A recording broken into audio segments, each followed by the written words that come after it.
Welcome to the Deep Dive. Today, we're plunging headfirst into uh, the really captivating world of soccer match analysis. Yeah, it's fascinating We're stuff. moving far beyond just, watching a game and cheering. Our mission today is to truly understand the intricate science and strategy behind what they call the beautiful game. hmm We'll uncover how analysis has evolved, why it's become so crucial in modern football, and what the future holds for this rapidly advancing field. Right. To guide us, we'll be drawing insights from a pretty comprehensive handbook on the subject and even looking at some recent discussions about a top player's performance. And that's exactly what this deep dive is all about, really. It's an exploration of the systematic approach teams use now to improve performance. Yeah. For so long, soccer was seen more through the lens of pure artistry and individual brilliance. Sure, the flair players. Exactly. But we'll see how it's fundamentally shifted. It's moved from purely subjective observation, just what the coach thinks they saw, to objective, data-driven insights. This gives coaches and players a factual, unbiased record of what truly happened out there on the pitch. Okay, let's unpack this then. How did soccer analysis actually begin? Because, like you said, it certainly wasn't always about high-tech sensors and complex algorithms. You're spot on. Our main source, the Handbook of Soccer Match Analysis, points out that the very early attempts, way back in the late 1940s, 1950s, Wow, that far back. yeah, they involved really basic hand notation systems. We're talking pen and paper, using tally marks or simple action codes. Like just counting passes or shots. Pretty much. Frequency counts on shots, dribbles for specific players, the kind of basic stats you might still see summarized. And actually, even today, these methods are still seen as valuable sometimes. Really? Why? Well, mainly for their cost effectiveness and adaptability. They provide a basic overview, the simple match counts. Not every club has the budget for the top tier stuff, right? Makes sense. But, okay, if coaches had decades of experience watching games, why couldn't they just rely on their own memory or, their gut feeling? What was missing there? That's a great question, and it really gets to the heart of why analysis became so necessary. The handbook makes this crucial point. Even the most experienced coaches, Yeah. they often struggle to accurately recall more than about 50% of the key events in a game. Only half. Seriously. Seriously, our perceptions, our memories, they're just inherently biased. We remember the big moments maybe, but not everything accurately. So match analysis steps in to provide that objective, factual record, one that, doesn't lie. Right. It offers a precise, incisive method for understanding what truly happened. And this sort of relentless quest for knowledge is characteristic of successful coaches, isn't it? It encourages us all, really, to question our own biases and assumptions. Okay, so given those challenges with just pen and paper, how profoundly did the introduction of video and computerization actually change the game strategically? Was it an instant revolution? It was a monumental shift, definitely. The 1980s saw the first real applications of video for tactical and technical analysis. Okay. Eventually, that led to computer-controlled dual video systems. But then, digital video came along and, well, it revolutionized everything. How so? Suddenly, you had real-time recording, editing, archiving, all with time codes. It completely eliminated that painstaking need for constantly rewinding and fast-forwarding VHS tapes. Oh, I remember that pain. Exactly. Coaches could access specific moments almost instantly. The main sort of downside at first was simply the cost and the complexity of getting these new systems integrated. It took time. So from a practical standpoint, thinking about, someone learning this stuff, Yeah. what are the really tangible benefits these computerized systems offer over those older, simpler methods? The advantages are pretty significant. For one, you're looking at quicker learning curves for analysts. The data input is much easier now, thanks to user-friendly interfaces or even voice recognition touchpads. And these systems provide a far greater level of detail. The statistical analysis is much more accurate, which is obviously crucial for getting deep insights. And sharing it too, I guess. Absolutely. For today's global game, that's huge. Data and video clips can be easily transferred anywhere in the world almost instantly. But as the handbook notes, cost can still be a barrier for some, particularly smaller clubs or lower leagues. That makes sense. Sure. Okay, so that explains the efficiency gains. But let's clarify the two main types of analysis you often hear about. Notation versus motion. How do they differ? What are we actually looking for with each approach? Good distinction. Notation analysis is primarily about recording specific behavioral events and strategic or tactical aspects of the game. Okay, like what sort of events? Well, it answers questions like, Who did what action? Where on the pitch did it happen? Often visualized using those schematic zone maps you see. Yeah, the grids. Exactly. When in the game did it occur? And crucially, what was the outcome? So this can track everything from passes, tackles, interceptions to shots and crosses. It's about the actions. Gotcha. And emotion analysis then, how does that take a different angle? Motion analysis focuses purely on quantifying the physical activity and movement of individual players. Importantly, it does this without any qualitative evaluation of why they moved or how good the movement was. So just the physical output. Precisely. It tracks work rate, things like total distances covered, but also distances covered at various intensities: walking, jogging, cruising, high-speed running, sprinting. Right. Initially, it was mostly seen as a physiological assessment tool, but now, with advanced methods like synchronized camera systems or even those microchip tags and player gear. Oh yeah, the GPS vests. Exactly. It can precisely measure speeds, distances covered, accelerations, decelerations, much more detailed physical data. So when we look at these work rate profiles, what kind of specific things do they reveal about players that maybe the naked eye, even for coaches, might totally miss? That's where the real insight often lies.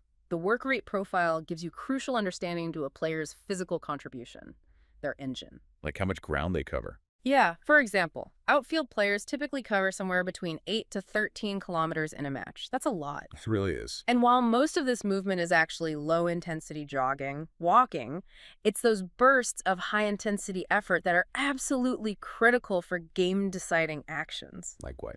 Think making a sudden sprint into space to receive a pass or closing down an opponent quickly to win the ball back in a dangerous area. Those moments matter hugely. And here's something truly fascinating. The data shows that less than 2% of the total distance covered by elite players is actually with the ball at their feet. No way. Only 2%. Yep.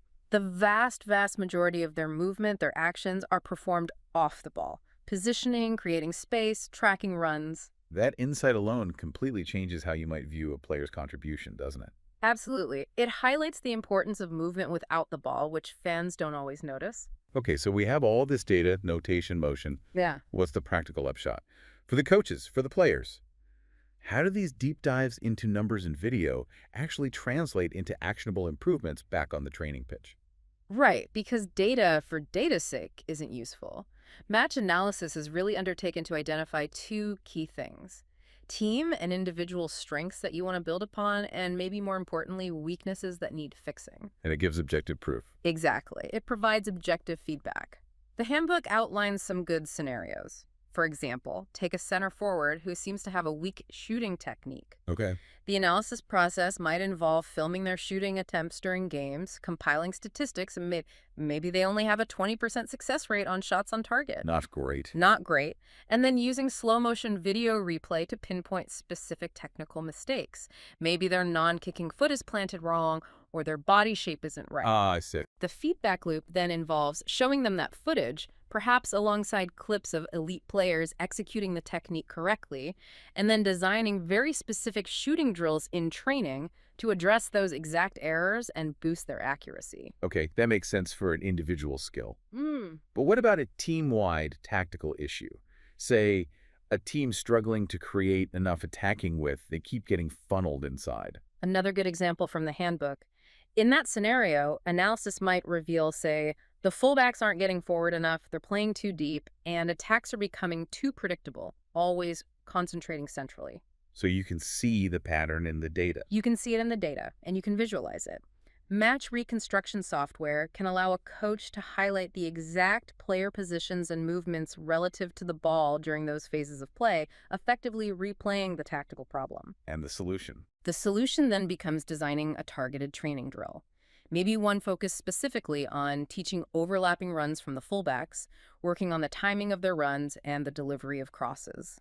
The aim is to recreate those crucial game situations in a controlled practice environment. That makes sense. Now, set pieces. They often decide matches, don't they? Corners, free kicks. How does analysis inform tactical decisions for those critical situations? Hugely important. Data, for instance, from the 2002 World Cup really underscores just how vital they are. How so? Well, it showed set pieces accounted for a really significant chunk of goals. Something like 17% came from free kicks, 13% from corners, another 10% just from throw-ins leading to goals. Wow, that adds up. It really does. Hmm. And what this data really tells us is that while set pieces feel like small moments in a long game, they're disproportionately decisive. So what kind of specific insights come out? Well, for example, analysis suggests that direct shots on goal from central free kicks just outside the box are often more effective than trying elaborate pass and shoot routines. Interesting. Keep it simple sometimes. Sometimes, yeah. Similarly, for free kicks and corners from wide areas, in-swinging deliveries curling towards the goal are generally found to be more successful than outswingers. But there's a catch. There is. They carry a higher risk if the delivery isn't perfect, leaving the team more vulnerable to a quick counterattack, so it's a trade-off. And throw-ins. Usually just about keeping the ball. Mostly, yes, they're great for retaining possession, but analysis also shows that clever short throws followed quickly by a cross into the box can definitely create scoring chances, too. These aren't just restarts, they're tactical opportunities. All these insights directly shape how teams prepare and execute these moments, I guess. Absolutely. Hours are spent analyzing opponent set pieces and practicing their own routines based on this kind of data. Okay, moving beyond the pure technical and tactical stuff, Yeah. how does analysis account for the human element, things like player fatigue or maybe mental state, especially when you've got high-profile players under this constant microscope? Yeah, the human element is critical, and analysis is getting better at capturing aspects of it.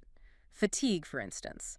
It's generally defined as a decline in performance, and it's often visibly evident as a drop in work rate, particularly towards the end of a game. You see players slowing down. You do. And this is closely linked to physiological factors like muscle glycogen stores the body's fuel, and a player's aerobic fitness level, often measured as their VO2 max. Which is like their endurance capacity. Essentially, yeah, it's the maximum capacity your body has to transport and use oxygen during intense exercise. Players with higher aerobic fitness, a higher VO2 max, tend to maintain their work rates better throughout the 90 minutes. It's not just physical. Not entirely. It's also observed that sometimes players might strategically spare their efforts earlier in the second half, conserving energy for crucial high-intensity actions in the closing minutes. A late sprint, a key tackle. Pacing themselves. Kind of. And interestingly, the handbook notes that a higher proportion of goals are often scored later in games. This might not just be physical fatigue in defenders, but also mental fatigue leading to concentration lapses or tactical mistakes. That's interesting. And this discussion about mental state and fatigue, it gets really amplified when we talk about those big-name players under constant scrutiny. Like, there were recent online discussions swirling around Mohamed Salah, especially after a specific Newcastle versus Liverpool match. Some strong opinions flying about. Indeed. You saw it on platforms like TikTok, for instance. There was this perception or narrative that Salah was effectively locked down in that particular match. How so? The idea being floated was that Newcastle had deliberately assigned maybe 2 or even 3 defenders specifically to mark him out of the game, based on the premise that he's such a primary source of Liverpool's goals and creativity. Right. And there were other factors mentioned too. Yeah, there were also discussions trying to link a perceived dip in his performance around that time to external factors, like observing Ramadan fasting, suggesting it might have impacted his energy levels. Yet, if you look at the actual match report for that game, Liverpool won 3-2, right? Even after being 2-0 at halftime. That's correct. It was a dramatic comeback. So even with that supposed focused opposition attention on Salah, Liverpool still found a way to win. It really demonstrates that complex interplay between an individual's performance, the team's overall strategy, and the specific context of the game, doesn't it? Even when a star player is heavily marked. Precisely. And that context is everything. Factors like a team's overall playing style, are they direct, are they possession-based, or external things like home advantage, the weather conditions, even the type of match is it, a friendly, a league game, a cup final. Right.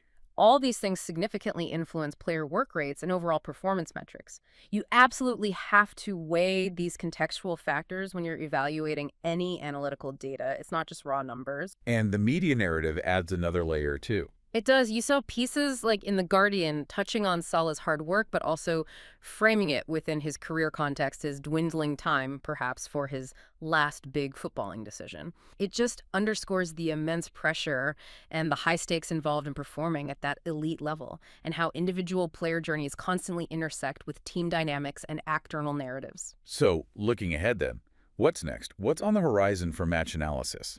Where is technology taking the game, both for the professionals involved and maybe for you, the fan watching at home?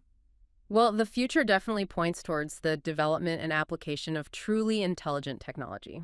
Meaning? Meaning systems that can potentially automatically recognize and record pretty much every action and movement on the pitch without needing direct human input for the basic logging. Wow. How would that work? It would likely involve a combination of sophisticated player and ball tracking using advanced cameras, digital video analysis, and maybe even sound analysis integrated together. And those tracking devices we mentioned.